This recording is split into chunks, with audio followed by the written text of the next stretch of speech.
Queen's Park Rangers head to Middlesbrough on Tuesday evening for the penultimate championship match before the first international break of the year. So in this match preview, I once again caught up with Jonny from the Boro Breakdown podcast to hear his take on Middlesbrough's dwindling form, how the fans feel about Michael Carrick and their current injury struggles. If you're new to Hoopsa and you enjoyed this preview, don't forget to hit like and subscribe, and let's get straight into it. Hi Jonny, how are you doing, mate? Yeah, I'm good. Thank you, Connor. Thank you so much for having me on. And I'm doing great. Thanks, mate. How are you? How about you? Yeah, I'm all good, thanks. Thanks for coming on the channel again. Really appreciate it. Now, the last time QPR and Boro met back in early November felt sort of like the beginning of a serious Middlesbrough playoff charge. It was 5-1 and 6-2 drubbings of Luton and Oxford that immediately followed your 4-1 thrashing of Rangers at Loftus Road. Borough then went on to spend the next 2 months more or less constantly in the playoff places, but now you're on a run of 7 losses from the past 10, and that's sort of starting to seriously dent those chances. So talk me through the season since we last met and what's gone wrong since the end of January. Yeah, so much has changed, Connor. So much has changed after those three games. So I think what was it, 18 goals in three games. Oh my God, I thought, wow, we've clicked. We're going sizzler. We're going to be in the playoff places. Everything's going to be amazing, and hopefully, fingers crossed, this could be the year that Borough do it and take advantage of a division which is a bit strange, I would say, this year. And, we have the quality to definitely do that. And then January hit and it all just fell apart, to be honest. Injuries to our defence, Emmanuel Latte leaving to the MLS for a club record fee. Ben Dork's out for the season now. And probably accumulate that with just a really bad run of form and then bringing in players that may not fit the current way of playing just yet. It takes time for players to really evolve and get used to the system. It could take up to a year. And, there's been some profile changes like Morgan Whittaker came in, but then we left Isaiah Jones left to go to Luton, and that's a completely different profile of player. Iniacho is just not Emmanuel Latte by any means whatsoever, completely different profile wise. And things have just slowly started to go pear-shaped, really. And that run of form that we're in has completely changed our season, the trajectory that we could potentially go on. Look, and we could still get playoffs. I predicted sixth, and I thought, you know what, we'll do that, and hopefully, fingers crossed, we still can. But those run of forms have just been Middlesbrough being really poor on and off the ball, and the creativity has dried up ever so slightly and it's become a bit samey. And now we're at a point in the season when we played you guys where we were trying to score a lot of goals for fun, and we have done repeatedly under Mike Carrick. But now it's slowly started to dry up. The defense is still quite crap. So it's that in itself has just led to a run of bad results. And now we're in a position where kind of staring on the barrel a little bit and want to be part of our misery, to be brutally honest. And that is kind of where we're at coming into our game midweek. Carrick was given the vote of confidence by the Borough Board last month. Yeah. Back-to-back wins followed against Stoke and Derby, but then you're back to a 1-0 loss against Swansea over the weekend. The playoff gap is now 5 points. So what is the mood amongst the fans around Carrick right now? Difficult, really difficult for Matt Carrick because on one hand, you do have this group of players that have came in and things haven't really worked out, and it's been a really poor window for Borough. And you could look a bit broader and go, okay, well, he's been here for the longest out of any championship manager. We've had two really good seasons under him. The first when he came in was fantastic, and we played some unbelievable football. Then we had a rebuild, and then this year you're coming in quite settled, and you're thinking, okay, well, let's look to build on this one. Then obviously things materialize, people get injured, people leave, and when you do go through a really bad run of form, I think it's very natural for any fan to go, yeah, well, this manager's not the right fit anymore. Everything's the worst in the world. Like you're like it is football in general, isn't it? Like, you're the best team in the world when you win. You're the worst when you lose. And when you compound that over 7 to 10 games with the squad that people think that we have is probably playoff level, then you do start to point at the manager and go, well, actually, has this era under Michael Carrick just fizzled out?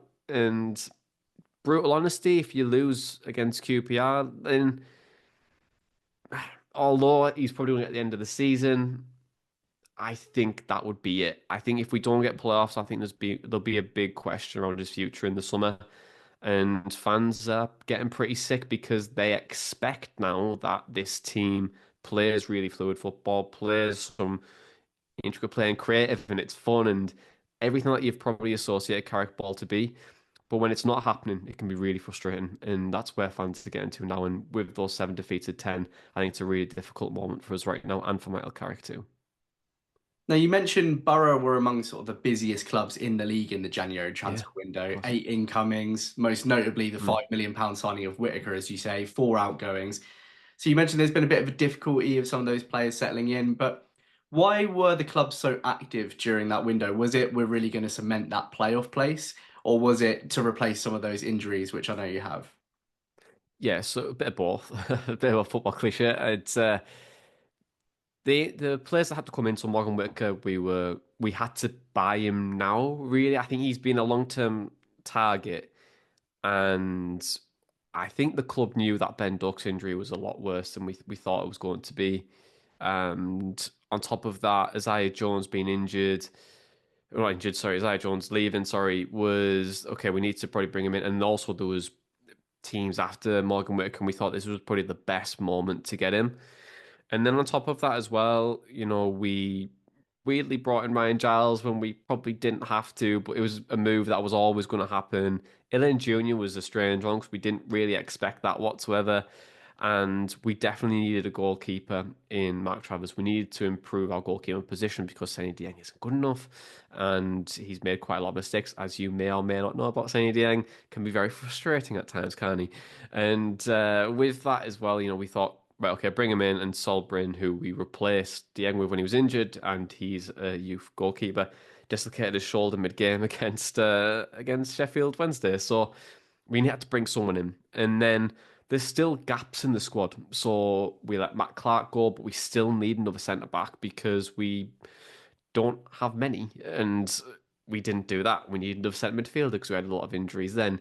We also need to bring in another striker, and we didn't bring in the right profile. And also, Tommy Conway was injured. So it's a bit of trying to add more quality and then trying to fill the gaps of injuries, and it just hasn't really worked. And that has been a bit of a frustration. But there is quality there. Like these players that we've brought in, Ryan Giles a couple of seasons ago was a fantastic fullback and just had a really difficult spot. Mark Travers is a fantastic goalkeeper. He's done very, very well and he's performed when he has performed. The bomb has been excellent. He's been great for us since. Iheanacho, yeah, I mean, he's played at the top level. He was in Seville, and it hasn't worked out for him. And he's came here and just isn't fit at all. And Ilan Jr. was playing for Juventus like last year, and you can see quality, but it just hasn't fitted for him yet. And then similarly with Morgan Whitaker, a player who has shown a very small glimpse of what he can do, but again, it takes time. So yeah, just to answer your question, a mixture of both of trying to bring in quality to help cement that run, but then on top of that, really add to the injuries because we've had a lot of Achilles injuries as well, which is a bit of a unique situation to be in. Your extensive injury list will probably make this quite hard to answer, but who can Yeah. cause QPR problems on Tuesday evening, and where can Rangers get at Borough? Look, Rangers can get at Boro by Middlesbrough being Middlesbrough and being really poor in possession and giving up big chances when they're on the ball. That's the reason why we're top of the championship for that metric, really. And it's not particularly great to do that. But who can cause you guys problems?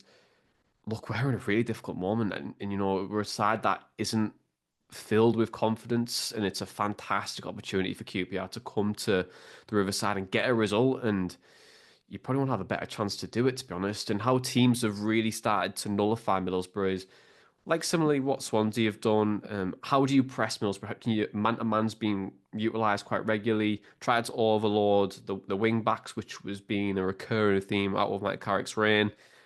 And just knowing and probably just take the chance really. I think what Borough's are very, very good at is on the ball and off the ball, they don't give much away. And then you think, okay, well, defensively, these look quite solid, to be honest. but then it's like moments of madness, and you just see these two or three stray passes, and you don't have to create much to do it, but you get that big chance, and if you take it like teams have, you tend to get the result because Boro can come up with like a lack of ideas when they are behind sometimes now. And previously you wouldn't really see that, but now you see teams that sit in that nice low block, really compact shape, which you should see. And Borough really struggle to break that down. But if there is players to unlock things, I'm looking at Finn Azaz and Morgan Whitaker. Their partnership's a lot better now. Marcus Force has came to the fold a little bit more as following his long-term injury. And Tommy Conway's still got a fantastic record as well. He was scoring a goal every 130 plus minutes, I think only from the last game. So look, there's still quality, and Middlesbrough will still create chances. But this is a fantastic opportunity for QPR to come here and get a result, and like other teams have. And that is pretty much it. It's a fantastic chance for you. Well, neither side are in particularly rich form right now, so I'm intrigued to hear your answer to this. So, to round us off, what's your score prediction for Tuesday night? I take a draw at this point. We have to win, but when you're looking at Borough's form, 7 defeats in 10, I think you guys have lost 4 in 5. That's right. Yeah, that's right, isn't it? You're not in, so that's correct. I'll take that, but I'll go over 1-1, Connor, to be honest. I'll take 1-1. How about yourself? I mean, I'd happily take a 1-1 draw at this point. Yeah, we're very, very patchy at the moment. More losses than wins right now. There was a lot of things you were saying that kind of chime true for QPR as well. That sort of Hmm. lack of creativity, moments of madness. So and we are currently without a striker as well. So yeah, I think I'll join you on a draw. Well, we don't have any centre backs, so it's going to be really interesting this game, isn't it? Like so you don't have a strike, we don't have any centre backs. I think that's the So headline. yeah. Well, Johnny, it's always a pleasure having you on the channel. Really appreciate you making the time to come on and chat, and all the best for the rest of the season after Tuesday night.